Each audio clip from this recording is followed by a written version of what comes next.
Soviétiques tirent des plans sur la comète. La sonde Vega 1 s'est envolée ce matin en direction de la comète de Halley. Modernisation et progrès, mais aussi mobilisation de l'électorat socialiste, ce sont les thèmes de la Convention nationale du PS qui s'est ouverte ce matin à Paris. Dernière séance de négociation entre patrons et syndicats sur la flexibilité de l'emploi. Les discussions d'aujourd'hui se poursuivent dans un climat beaucoup moins tendu qu'il y a 5 jours. Enfin, les entretiens ont commencé en Nouvelle-Calédonie entre Edgar Pisani et les différentes formations politiques du territoire. Mesdames, Messieurs, bonsoir. La part du rêve et celle du mystère à la une de ce journal. Avec ce satellite, cette sonde spatiale, comme on dit, qui file depuis ce matin en direction des étoiles.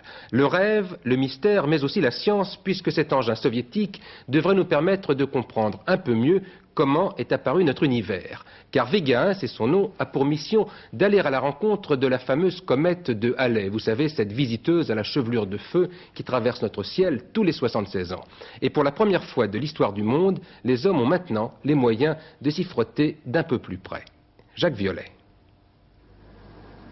Voici pour la première fois les images transmises par la télévision soviétique d'un départ de l'une des plus grosses et des plus puissantes fusées construites en URSS, la Super Proton. Dans la coiffe, tout en haut de la fusée, Vega 1, la première sonde spatiale à partir pour ce voyage de plus d'1 milliard de kilomètres à la rencontre d'une comète. Les sondes Vega, que l'on voit ici en cours d'assemblage en Union soviétique, pèsent plus de 4 tonnes et sont bourrées d'équipements scientifiques, dont toute une série d'appareils français. Vega est un des plus importants programmes de coopération franco-soviétique. Dans le domaine scientifique, elle apporte aux scientifiques français un appoint inestimable. Par exemple, il n'existe pratiquement pas de programme d'exploration planétaire en Europe.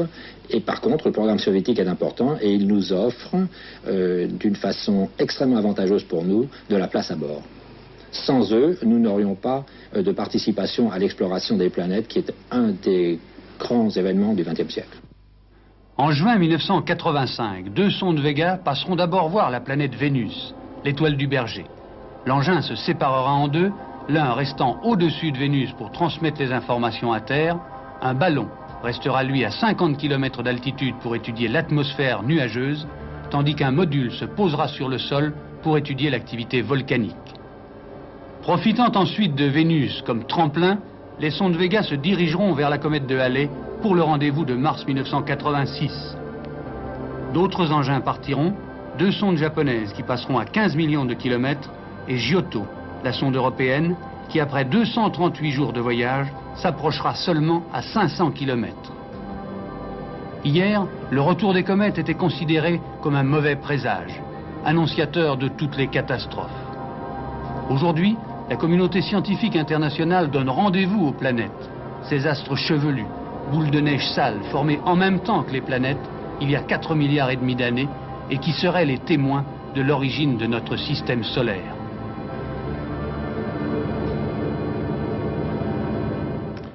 Le second titre de ce journal nous ramène sur Terre avec la Convention nationale du Parti socialiste qui a débuté ce matin à Évry et qui doit durer jusqu'à demain. Tous les ténors du PS sont là pour discuter des thèmes de cette convention, c'est-à-dire la modernisation et le progrès social avec leurs conséquences sur l'emploi. Une tribune que les responsables socialistes ont également utilisée dès aujourd'hui pour appeler à la mobilisation lors des prochains scrutins en 85 et en 86. Dominique Lory a suivi pour nous cette première journée. Indiscutablement, cette convention nationale, du moins cette première journée, a mis en évidence le souci des militants d'ancrer le PS à gauche. Un retour aux sources en quelque sorte qui peut-être remobilisera les militants pour les futures échéances électorales. Retour à gauche sur lequel tout le monde ici est d'accord, mais selon la tradition du PS, chacun à sa manière, chacun selon sa sensibilité. Jean Popren, d'entrée de jeu, donne la tonalité de la direction. La modernisation ne se fera pas sur le dos des salariés. Et Lionel Jospin fait un certain nombre de propositions au gouvernement, notamment pour améliorer le dialogue social avant d'évoquer l'échéance de 86. Sachons seulement que les questions qui nous feront gagner ou perdre seront les vieilles mêmes questions, même si nous devons les éclairer d'une lumière nouvelle. Celle de l'emploi d'abord et surtout celle du pouvoir d'achat, celle du sentiment de justice, éprouvé ou non éprouvé, celle du sentiment de notre fermeté et de notre autorité dans la direction des affaires. Il nous faut choisir ce qui nous enracine, ce qui permette à l'électorat qui est le nôtre de s'identifier à nous et à notre gouvernement. Voilà ce qui doit, dans la période qui vient, nous guider. Le message est clair, remobiliser pour gagner, mais aussi moderniser sans drame. Tout le débat a porté sur cette double réflexion. Mais une réunion socialiste ne saurait se tenir sans le débat d'idées, débat où les différents courants ont guerroyé. C'est surtout Michel Rocard qui, sur un ton mordant, a lancé quelques flèches à l'égard de la politique de François Mitterrand. Mais j'ai la conviction qu'on nous en veut bien davantage à cet égard d'avoir laissé trop espérer par des promesses intenables et par conséquent non tenues que de la réalité des faits.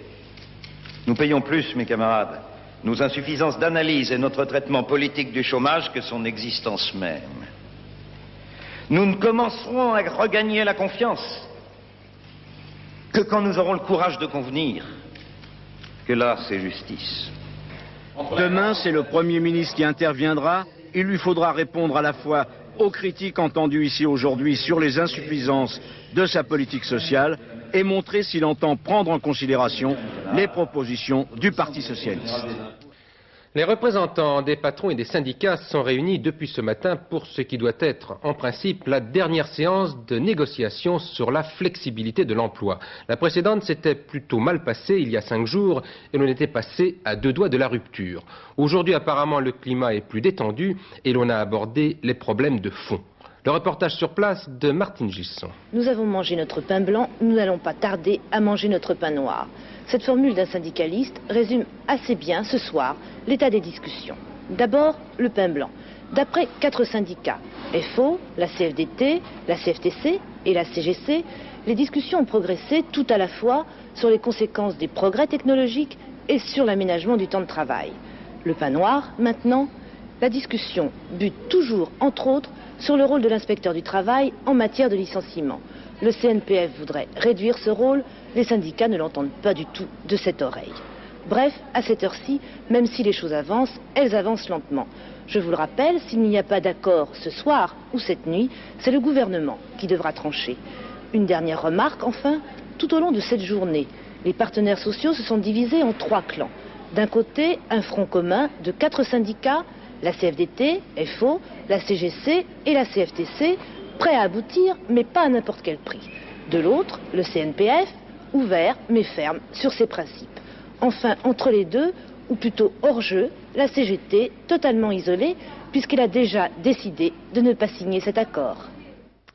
À noter que cette négociation a repris au lendemain de la publication des chiffres du chômage, avec une augmentation de 0,6% en novembre, un rythme un peu plus élevé que lors des 2 mois précédents, mais moins rapide qu'au début de l'année. Cette courbe vous montre l'évolution du chômage en France sur les 11 derniers mois. En novembre, il y avait donc en France 2 380 900 demandeurs d'emploi, en chiffres corrigés des variations saisonnières. La progression sur un an est de 13,6%. Alors, les discussions sur la flexibilité de l'emploi posent en réalité, derrière ce mot barbare, un problème très concret, celui de la facilité des embauches et des licenciements. Et c'est là qu'intervient un homme très important dans la législation actuelle, l'inspecteur du travail. Il doit se prononcer sur les procédures de licenciement, mais il doit aussi donner son avis sur la nature de ces licenciements. C'est d'ailleurs un point que conteste aujourd'hui le patronat. Corinne Pertuis a voulu voir comment intervenait un inspecteur du travail. Voici son reportage. Aujourd'hui, l'inspecteur mène l'enquête. Thierry Montfort, inspecteur du travail à Versailles, se rend dans une entreprise qui veut licencier mais qui n'a pas voulu dire son nom. Outre les documents comptables qu'il va demander au chef d'entreprise, c'est sa connaissance de la société qui va l'aider à prendre sa décision. Il a 1 mois pour le faire. En 2 mots, vous voulez que je convoque les délégués du comité d'entreprise? Exactement. Qu'on organise une réunion. Il est peu probable que l'inspecteur refuse les licenciements. Comme tous ses collègues, Thierry Montfort accepte plus de 90% des licenciements qu'on lui soumet. Nous avons des problèmes. Vous avez des problèmes? La loi de 1975 créant le contrôle administratif des licenciements économiques laisse peu de possibilités de refus aux inspecteurs du travail, puisque notre travail est de constater la réalité des motifs économiques invoqués. Autrement dit, avec la crise actuelle, il y a toujours ou très souvent dans les entreprises des motifs économiques valables et valablement invoqués. Les possibilités de refus dans ces conditions sont très minces. Pourtant, le CNPF voudrait que l'inspecteur ne s'occupe même plus de rechercher les motifs économiques. Il n'est pas assez qualifié, son rôle devrait se limiter au seul contrôle de procédure. Le vrai problème est que pour les licenciements individuels qui sont légion, l'inspecteur est le seul recours et que souvent le temps lui manque. Par exemple, Thierry Montfort reçoit chaque jour dans son bureau 4 dossiers de licenciement et il y consacre plus de la moitié de son temps. On va écrire à chacun, on va écrire aux salariés concernés. Je vais pas avoir le temps de faire l'enquête. On va attendre leur réponse. S'il faut une réponse contestant les motifs économiques, à ce moment-là, on fera l'enquête sur place. Prolonger les délais ? Voilà, vous prolongez les délais, vous écrivez à tous les salariés concernés, et on attend les réponses. Merci. Alors, quelle est votre réaction quand vous avez encore et encore des licenciements économiques? La réaction, c'est les bras qui tombent. C'est l'excès de charge de travail sur les possibilités du service d'instruire convenablement ces dossiers. Est-ce qu'il faudrait abandonner le contrôle de l'administration en matière de licenciement économique? Non, sûrement pas.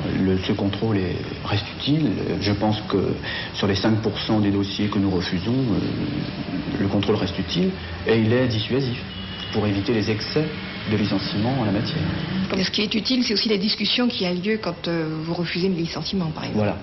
Principalement, nous remettons les partenaires sociaux en face l'un de l'autre et nous leur demandons de négocier sérieusement sous notre contrôle, ce qui suffit, en fin de compte, à ce que la concertation ait lieu efficacement, à mon avis, dans les entreprises. Les dossiers de licenciement restent souvent bloqués trop longtemps parce que l'inspecteur est submergé. Il y a 350 000 licenciements économiques par an en France. Il y en aurait sans doute plus si l'inspecteur ne servait de garde-fou à certains abus. En Nouvelle-Calédonie, les barrages ont refait leur apparition au moment même où le délégué du gouvernement, M. Pisani, entamait ses consultations avec les forces politiques locales. Ce retour des barrages survient après l'arrestation et l'inculpation de 10 Mélanésiens impliqués dans des vols. Aujourd'hui, Edgar Pisani a toutefois pu rencontrer le député Jacques Lafleur qui dirigeait une délégation du RPCR, la principale force anti-indépendantiste, qui réclame le rétablissement de l'ordre. M. Pisani a ensuite reçu le leader des indépendantistes, cette fois Jean-Marie Tjibaou, un entretien qui a duré près de 2 heures et au terme duquel M. Tjibaou a affirmé qu'il ne savait pas encore s'il devait être optimiste. Un nouveau responsable de l'OLP a été assassiné vendredi à Rome, mais on ne l'a appris qu'aujourd'hui. Ce flottement s'explique parce que la victime portait de faux papiers. Il a fallu une journée à la police italienne pour l'identifier précisément. Gérard Rinet. Ismaël Darwish venait de Tunis où se trouve le siège de l'Organisation de libération de la Palestine. Hier soir, ce simple cadre de l'OLP avait rendez-vous dans le centre de Rome. C'est là que son corps a été retrouvé, 4 balles dans la tête. Sur lui, ce faux passeport marocain qui a retardé son identification. L'attentat n'a toujours pas été revendiqué, mais le bureau de l'OLP à Rome accuse les Israéliens. C'est le 7e responsable de l'OLP, assassiné depuis 1981. Un nouveau pétrolier attaqué dans le golfe Persique. C'est un navire grec qui a été touché. Bilan 2 disparus et 1 blessé grave. Il semble que ce soit une nouvelle attaque de l'aviation irakienne. Vous vous souvenez qu'hier, le colonel Kadhafi a proposé la création d'une commission de contrôle qui serait chargée de constater le retrait des forces libyennes engagées au Tchad. Réponse tout à l'heure du gouvernement tchadien. Il est d'accord sur le principe à condition que la commission dispose de l'aval de toutes les parties, autrement dit le Tchad, la France et la Libye. Le gouvernement tchadien exige également que ce contrôle soit sérieux tout en craignant que ce soit une nouvelle manœuvre de diversion du numéro 1 libyen. La détente, ou ce qui en fait aujourd'hui office, s'emprunte parfois de bien curieux chemins. C'est ainsi que le numéro 2 soviétique, M. Gorbatchev, est arrivé ce matin en Grande-Bretagne. Il ne s'agit pas d'une vraie visite officielle, puisque M. Gorbatchev est invité par des parlementaires britanniques. Mais c'est quand même le signe que Moscou, tout comme les Européens, souhaite renouer le dialogue. Le numéro 2 soviétique sera d'ailleurs reçu par Mme Thatcher et par le ministre britannique des Affaires étrangères, M. Geoffrey Howe. En attendant, les mesures de sécurité étaient maximum dans la capitale britannique. Le reportage de notre correspondant Philippe À l'aéroport, du côté du salon d'honneur, la sécurité était digne de celle qui accompagne la visite d'un chef d'État. C'est dire qu'on n'accueillait pas un personnage secondaire. Mikhail Gorbatchev, l'étoile montante du Kremlin, était ponctuel au rendez-vous. D'emblée, d'un pas décidé et sans se laisser prier, il a, face à la presse, placé sa visite dans son contexte international. L'Union soviétique est convaincue, a-t-il dit, que des occasions existent pour prévenir toute guerre nucléaire et qu'il ne faut pas les manquer. L'URSS est prête à discuter de la limitation, voire de l'interdiction de tous les types d'armement sans exclusive.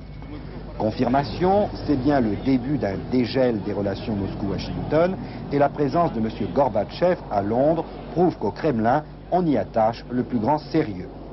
Margaret Thatcher, qui a fait de gros efforts pour améliorer ses relations avec Moscou, sa présence aux obsèques de M. Andropov a été remarquée, devient le témoin privilégié du nouvel état d'esprit qui souffle au Kremlin.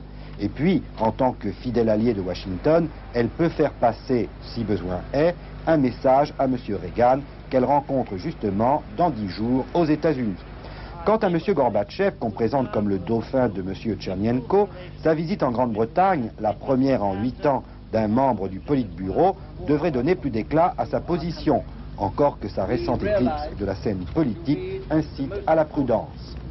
Quand on est dauphin nommé, ou presque nommé, ça attire les ennemis. Alors c'est vraiment impossible de prédire s'il va survivre toutes les attaques qui vont venir.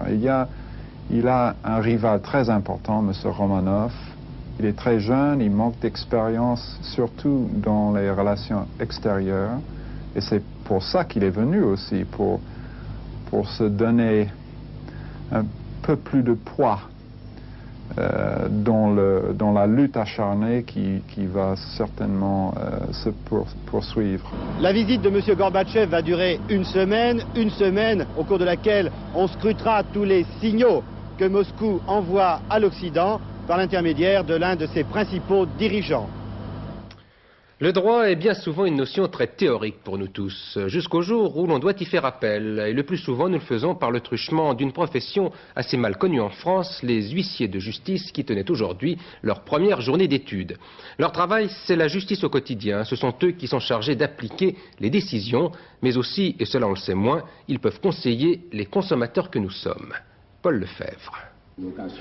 Le 22 juin 82, la loi Quillot est venue s'ajouter à toute une série de textes régissant, depuis la loi de 48, les relations souvent conflictuelles entre locataires et propriétaires. Résultat, un éventail extraordinaire de textes d'interprétation, donc de conflits, que les tribunaux déjà encombrés ne peuvent régler qu'après de longs mois de procédure. La proposition des huissiers réunis à Paris est finalement très simple. La majorité des conflits, disent-ils, intervient à l'entrée et à la sortie de la location. Si la présence d'un huissier est rendue obligatoire pour établir l'état des lieux, à l'entrée et à la sortie, cet acte juridique évitera bien des conflits. Ce que nous souhaiterions, c'est de dire que les états des lieux sont faits pratiquement systématiquement, contradictoirement, entre les parties, en présence d'un huissier de justice.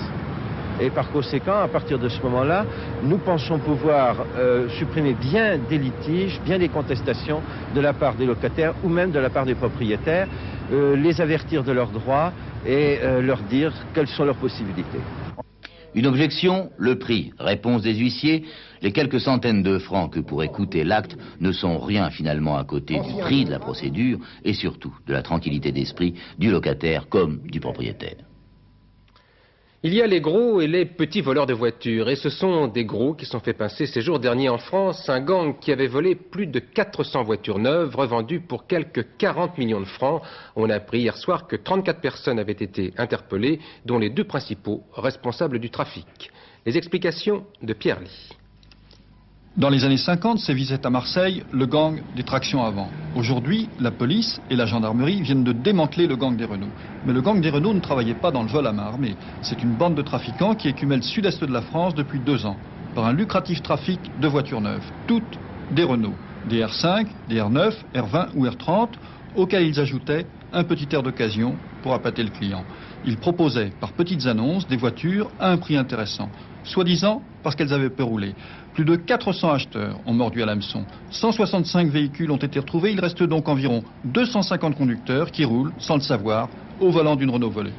Ils croient leurs papiers parfaitement en règle, car les trafiquants étaient aussi d'habiles faussaires, capables de présenter des attestations et certificats des mines en bonne et due forme, pour obtenir de vraies cartes grises.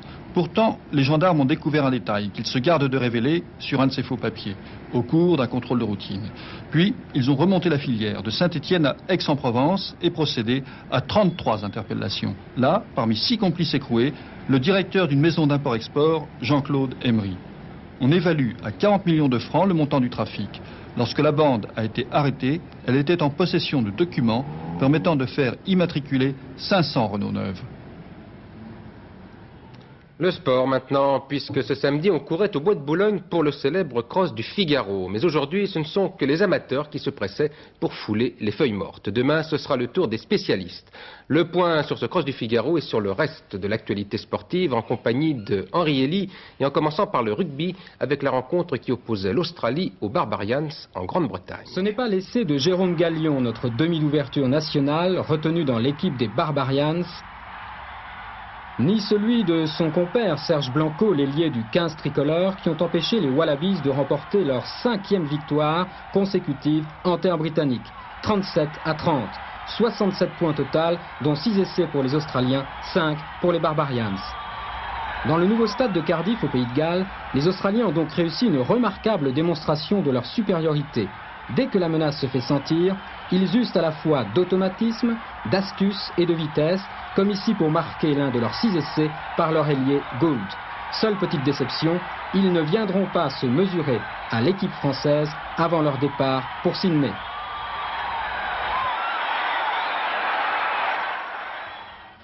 Plus de 29 000, ils étaient plus de 29 000 sur la ligne de départ de ce maxi-cross du Figaro organisé pour les amateurs.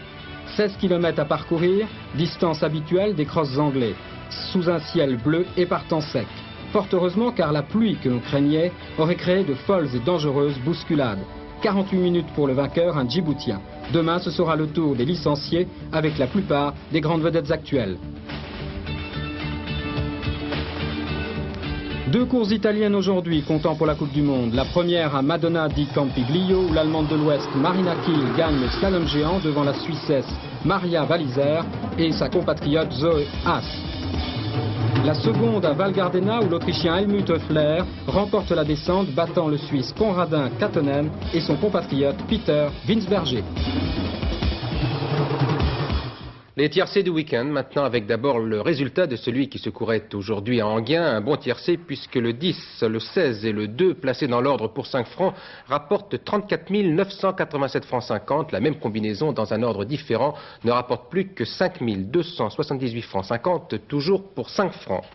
L'autre tiercé se court demain sur l'hippodrome de Vincennes avec comme une odeur de sulky. Pierrette Bresse nous livre maintenant ses pronostics. Le meeting de Vincennes-Bassemplain et dimanche se courra le premier tiercé de trotteur de la saison. Au programme de cette réunion, une très belle course classique, le Critérium des 3 ans et le prix du Bourbonnais. Le tiercé, lui, se jouera dans le prix de Reims. Il s'agit d'une épreuve au trot attelé, longue de 2650 mètres, qui s'adresse aux chevaux et aux juments âgés de 4 ans, les hauts. Parmi les nombreux concurrents de cette épreuve, voici la sélection que je vous propose en mon pronostic. Avec en tête Olaf Tourterelle, le numéro 18, suivi de Overgrey, le numéro 19, Oseille Verte, le 14, Ofexova, le 20, Orcello, le numéro 7, Optimo, le numéro 8, Ojam du Monteil, le 16 et Ovidius Copé, le numéro 6. Retenez bien leurs numéros, 18, 19, 14, 20, 7, 8, 16 et 6. Les journalistes et notamment les grands reporters ont décidément l'honneur du cinéma depuis quelques mois, avec un nouveau confrère en la personne de Lino Ventura qui campe un reporter plus musclé que la plupart de ceux que nous connaissons ici. Il est le héros de la 7e cible de Claude Pinoteau. Lino Ventura qui est aussi peu bavard que ses héros mais qui s'est quand même confié à France Roche. Voici 4 ans qu'il n'avait pas donné d'interview. Allons-y, moteur.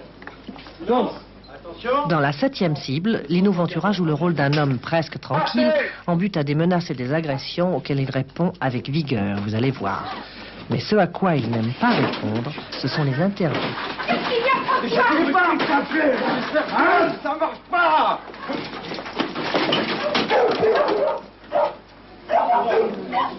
Tout d'abord, j'ai horreur de ça. Et je suis très mal à l'aise et je vois pas pourquoi je vais me torturer, moi. Et puis aussi, j'ai été un petit peu échaudé par ne serait-ce que par des interviews que j'ai vues de moi que je n'ai jamais données.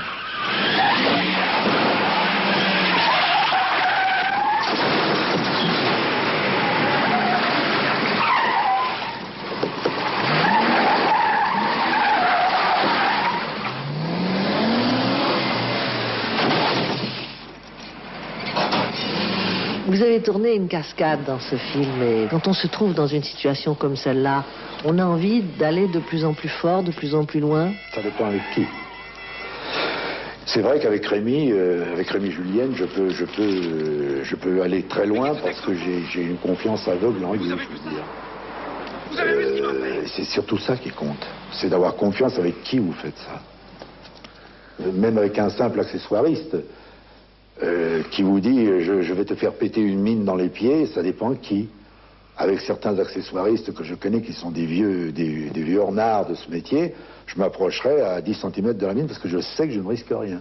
Mais avec d'autres? Avec d'autres, je ne m'approcherai pas. Il faut aussi avoir confiance dans le partenaire avec lequel on se bat. Mais Lino a été boxeur. Et aussi dans le réalisateur et l'auteur. Lino tourne pour la 3e fois avec Claude Pinoteau et Jean-Loup Dabadi.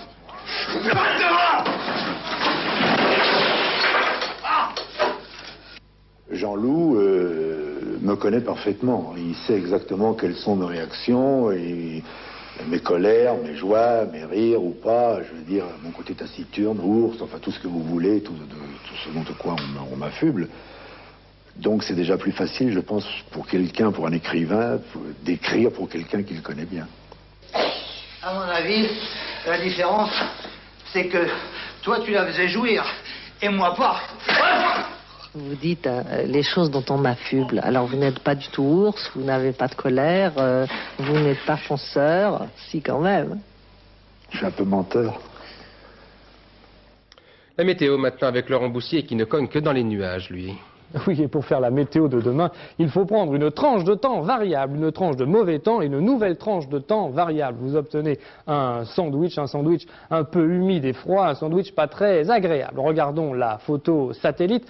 Elle arrive, deux masses d'air s'affrontent. L'une d'air chaud et humide venant du sud, venant de l'Espagne, et l'autre d'air froid et humide venant du nord, venant de l'Angleterre et de l'Irlande. Ces deux masses d'air s'affrontent au-dessus de nos têtes. Elles donnent pour demain une carte d'un temps prévu très nuageux. Voici la situation pour le milieu de la journée, avec de la Bretagne à la Normandie, au bassin parisien, à la Picardie, au Nord-Pas-de-Calais et même à la région Champagne-Ardenne. Un temps variable, frais, avec du soleil, des éclaircies, des nuages, mais aussi quelques averses.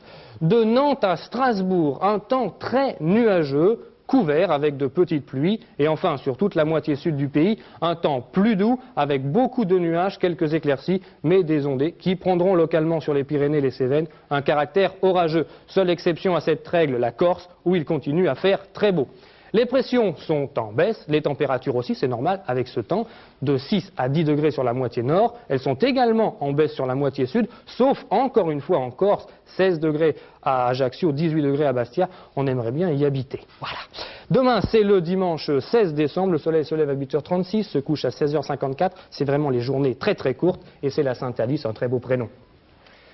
Et le dernier journal vous sera présenté par Hervé Claude aux environs de 23h40. Demain, c'est Noël Mamère qui vous présentera l'édition de la mi-journée à 12h45 et vous retrouverez à 18h le service des sports pour Stade 2. Bonsoir, à demain 20h.